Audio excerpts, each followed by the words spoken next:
the most recent work I've been doing to the body involves cleaning up the binding. And I've done that along the top of the body. And what I did, clean up the binding around this F-hole. Now this one I haven't gotten to yet. But the process I'm using, I have to give all the credit to Brad Angrove. He has his own YouTube channel where he builds guitars. He has lots of helpful videos on how to finish guitars, how to stain guitars, everything involving staining, finishing, bodies and necks. But his suggestion on when you need to clean up the binding on a guitar, he took a wooden dowel, which I have from another hobby. I have lots of different dowels in different diameters, but it basically just acts as a guide. You know, it's like if you had a drill press and set a stop for the depth of your drill. This has a slot in it that I've worked with this straight blade, which is what I was using on the binding on the top of the guitar. I took my Dremel tool, cut off wheel, and cut down an X-Acto knife blade, and that's what I used for the F-hole here. Now you can see, hopefully, the tip of the X-Acto blade is barely sticking out past this side of the dowel. So the dowel just rests against whatever surface you're trying to clean up, you know, perpendicular to your blade. And you just scrape the blade slowly and carefully around the binding, you know, where you want it cleaned up.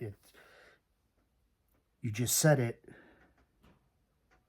hanging off the amount that it needs to hang off.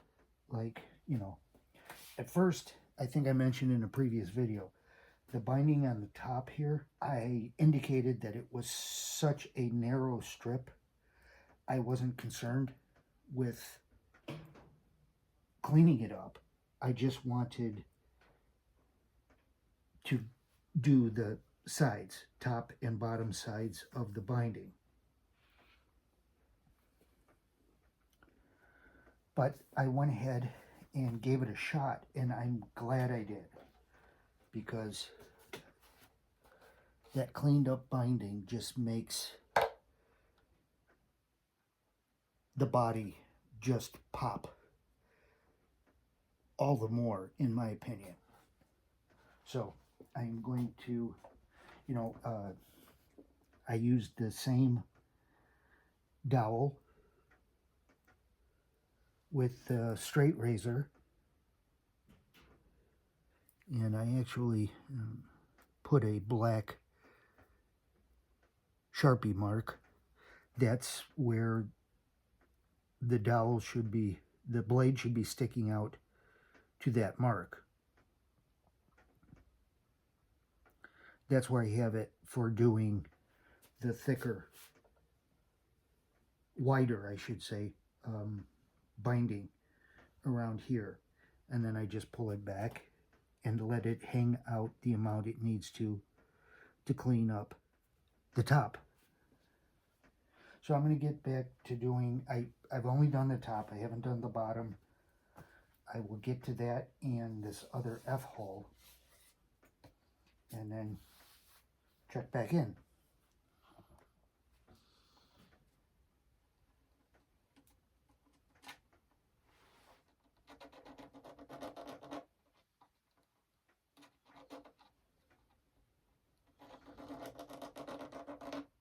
Okay, so at this point, I've cleaned up all the binding. The most difficult part was the inside of the F-holes. along the sides all the way around. It gets very narrow, and that's the reason why I actually took that X-Acto blade and cut it with a cutoff wheel and my Dremel tool. It was the only way to be able to swing it around and not have the back portion of the blade hit the binding right across from it. The inside of the F-holes I didn't mask off anything, so it had dye, the yellow dye, the black stain, the wax, and the teak oil all built up on the inside, so that took some work to get that off. But I'm pretty happy with how it came out.